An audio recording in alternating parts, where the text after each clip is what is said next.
All right, so we can't truly or absolutely eliminate evil from existence. Because we understand that evil is actually part of the mechanics of good, it's actually part of the mechanics of an existence and stuff. It comes with the territory. The reason it comes with the territory must be because you can't have one without the other.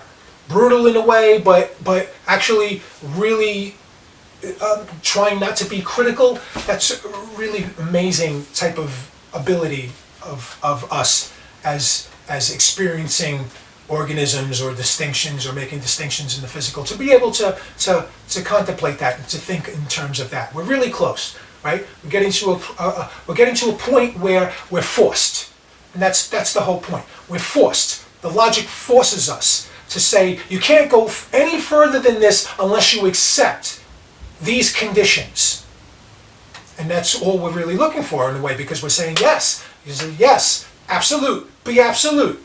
Be absolute about the truth. Be absolute about, right? So,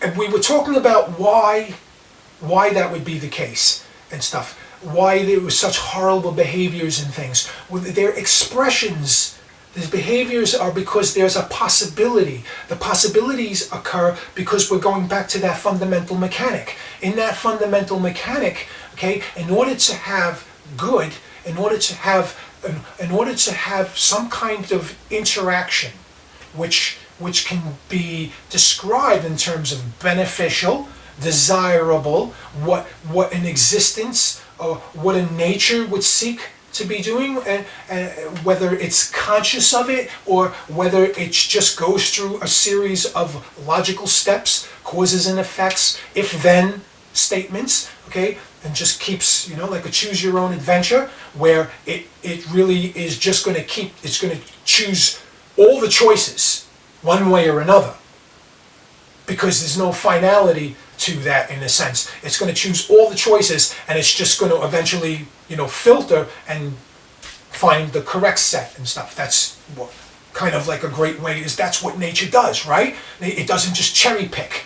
You see something amazing and beautiful, and then just like that, something else can come along that just is completely opposite that, or against that, or just perfectly destroys that. And you're like, how is this beneficial? How is this good, nature? How is this good? It's brutal. It's brutal, and not only is it brutal, it's weighing me down, man. You're breaking my heart. And people are using it and they're manipulating it. And you say, well, you see the way nature is? That's why I treat animals the way I do.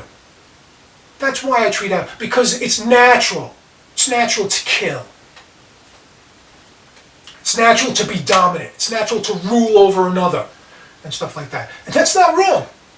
The point there is, do not get caught up into the argument of trying to prove whether somebody's right or wrong, because we know now, talking about, the natures of good and evil, we know that they can't be eliminated. We know that there is accuracy in that. Of course there is. Everything we do is combative. Everything we do has some value or percentage of violence in it, of dominance in it and stuff like that. But that is the beauty. That is also part of the equation. Part of the equation is when the nature, the rules tell you that it is okay to kill, it is natural to kill. But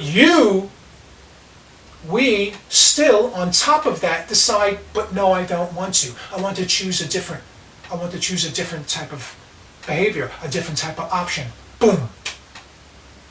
Boom. And there is our answer. And that's what it's all about. Now, what I just explained, I explained through a little bit more of a human behavior. But if you can take that, literally that feel, if you can take that example, literally, what I just said, take that whole mechanic, that whole logic, and apply the happening, the purpose of it, apply that to the mechanics and the fundamental side too. So we're not talking human behavior, but the same thing is happening in that absolute state, in the absolute condition of existence, on that fundamental nature. The same thing is happening. And we have no other choice. We have no other choice but to consider that and stuff. So that when beneficial things happen or are possible, tied in with that, coming with the territory, inescapable, are probably equally a bad amount of possibility and natures and undesirables. Undesirables that could actually destroy the whole thing. And I just do that to make a point, okay? Because a whole nother video and a whole nother point is that you can't destroy existence. It's impossible to destroy existence. It's impossible to eliminate it. And this is why existence can go through every type of choice and stuff. Through its own fundamental or absolute logic and stuff, existence is absolute. It's a potential. In the absolute condition of existence is a potential. You can't eliminate a potential. It's a possibility because it locks itself in. And I'm getting ahead of myself, and this is a different discussion. But if you're interested for a moment and you want to take it to the bank and then bang your head against the wall afterward, I totally understand.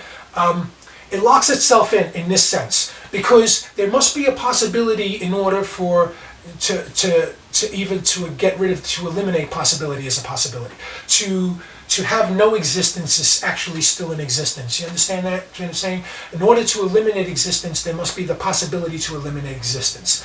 And if there is no possibility to eliminate existence, you can't eliminate existence. In order for existence to be eliminated or to remain eliminated, there must always be the possibility that existence can remain eliminated. Do you understand what I'm getting at here, man?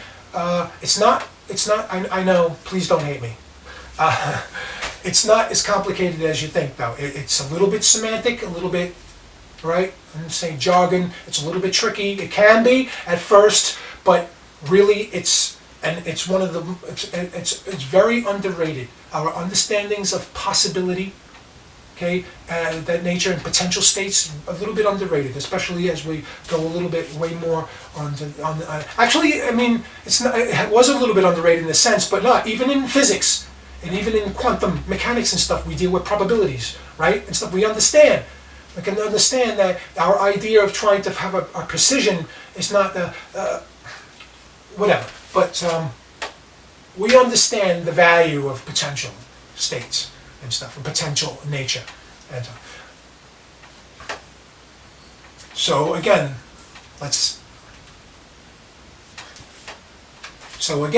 let me see if we can have some fun for a moment before, since we've completely we've sort of snowballed already. We're on another mountain, next to the mountain we were on, you know, looking at ourselves and saying, oh, well, you know, I'm the original, that's not.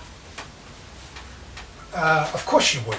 Of course. Why would any copy think otherwise as a first instinct and stuff? You know?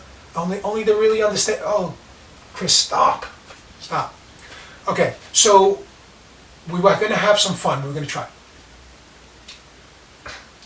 There must always be something that exists in order to have any possibility at all.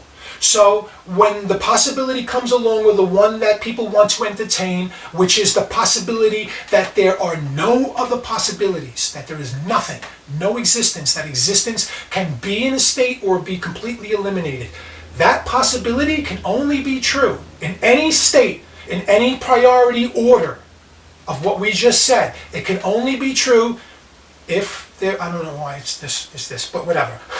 If a possibility exists. It can't be true if the possibility doesn't exist. There must always be something that exists in order for any possibility to exist or to be true, including the ones that are the possibilities to get rid of it all. So we understand how existence locks itself in and stuff.